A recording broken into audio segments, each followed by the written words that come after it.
As usual बड़े अजीब किस्म के डायरेक्टली पाकिस्तान का नाम नहीं लिया, लेकिन पाकिस्तान के ऊपर यानी वाक़या उधर हुआ, कोई किसी किस्म की भी उसमें कोई शवाहिद या कोई चीज़ नहीं है, कोई वजह नहीं है कि उसको लिंक किया जाता, लेकिन एक्शंस लेने का मतलब है कि आप हमें ब्लेम कर रहे हैं।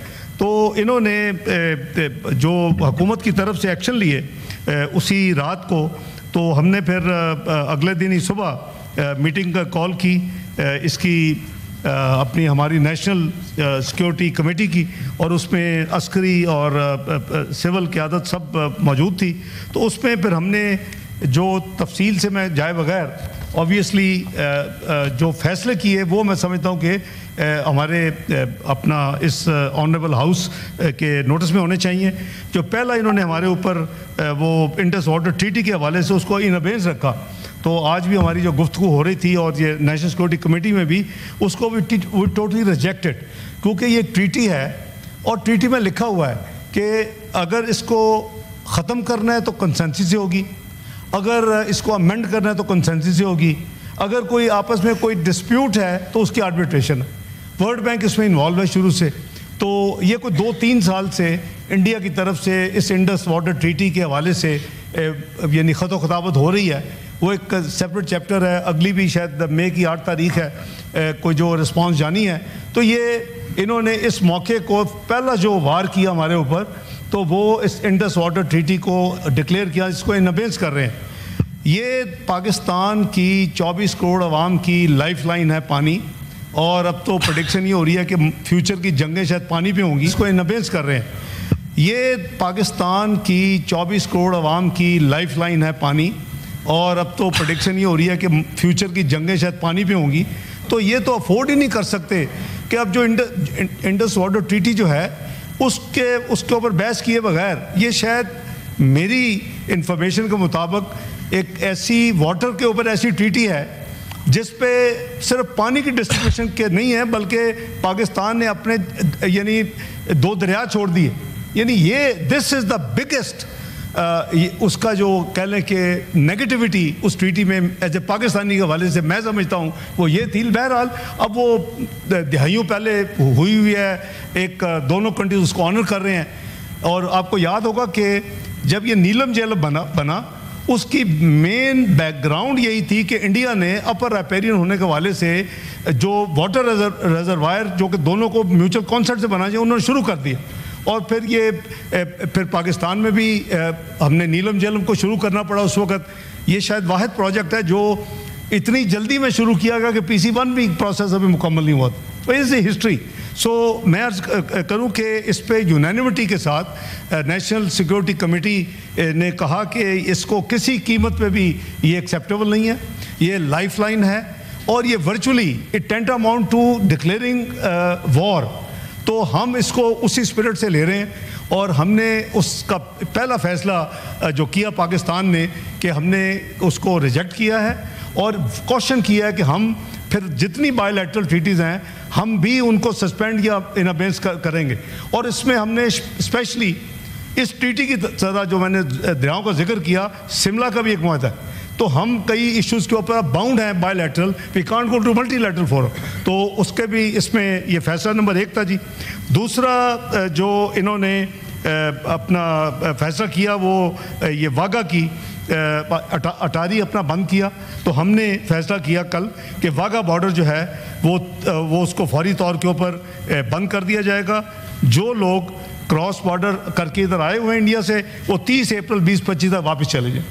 दूसरा, इन्होंने जो वीज़े दिए हुए थे, जो सार्क वीज़ा एग्जम्पशन स्कीम है, सार्क वीज़ा जिसे कहते हैं, वो हमारे पार्लियामेंटेरियंस के पास भी बाई द वे बहुत के होते हैं, they are entitled to on the blue passports, तो उनको इन्होंने कैंसिल कर दिया। तो हमने भी तमाम इनको जो वीज़े हैं इंडियंस को, सार्क वीज़े जो हैं, हमने भी उसको कल फैसला किया कि वो कैंसिल हो जाएंगे। और वहाँ सिवाय सिख पिलग्रम्स के जो वो उनके वीज़े वैलिड रहेंगे, अगर वो आना चाहते हैं तो उनको नहीं रोका जाएगा। तो उसके लिए ऑब्वियसली करतारपुर का एक उनका जो मेन वहाँ है जगह, वो मिनिस्टर ये बताएं कि जो वाघा बॉर्डर के थ्रू आते थे, उनका क्या? वो नहीं आ सके। Wagah border has been closed, तो क्योंकि उन्होंने अटारी बंद कर दिया हमने वाघा, तो दैट स्टैंड्स क्लोज। और वो आगे आएगा जी पॉइंट। तो उसमें ये हमारा फैसला था और इसलिए उनको 48 घंटे दिए गए हैं अदर दैन सिख पिलग्रिम। मैं क्लैरिफाई कर रहा हूँ कि वो तमाम लोग जो सार्क वीज़े के ऊपर इस वक्त पाकिस्तान में मौजूद हैं इंडियंस, वो 48 घंटे के अंदर पाकिस्तान से निकल जाएँ।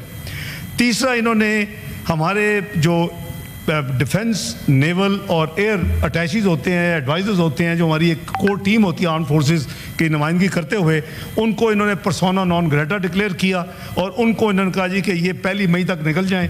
हमने भी इनके इंडियन डिफेंस, नेवल और एयर एडवाइज़र्स जो इस्लामाबाद में हैं उनको पर्सोना नॉन ग्रेटा डिक्लेयर किया है। और 30 अप्रैल, हमने एक दिन पहले 30 अप्रैल तक उनके लिए यह है कि वो यहाँ से निकल जाएं। और इंडिया के जो हाई कमीशन के हवाले से जो माजी के जो हमारे यानी बायलैटरल जो अरेंजमेंट्स हैं उन्होंने अनल किया, हमने भी अनल कर दिया, तो ये टिट फॉर टैट वाली बात है। चौथा, इन्होंने हमारा हाई कमीशन जो न्यू दिल्ली में है उसकी स्ट्रेंथ जो है उसको 55 से रिड्यूस करके 30 पे ले आए हैं। तो रेसिप्रोकली हमने भी जो कल फैसला कौमी सलामती कमेटी ने किया कि वो भी इनकी भी स्ट्रेंथ जो है वो 30 से ज़्यादा नहीं होगी इस्लामाबाद में जो इनका हाई कमिश्नर इंडिया का, और ये भी इफ़ेक्टिव होगा 30 अप्रैल 2025 से। चौथा, जो ये वो चीज़ें हैं जो वर्चुअली रेसिप्रोकल हैं, लेकिन दो चीज़ें हमने इन एडिशन की हैं कल। एक ये है कि जितनी trade with India including to and from any third country through Pakistan has been suspended forth with immediate effect.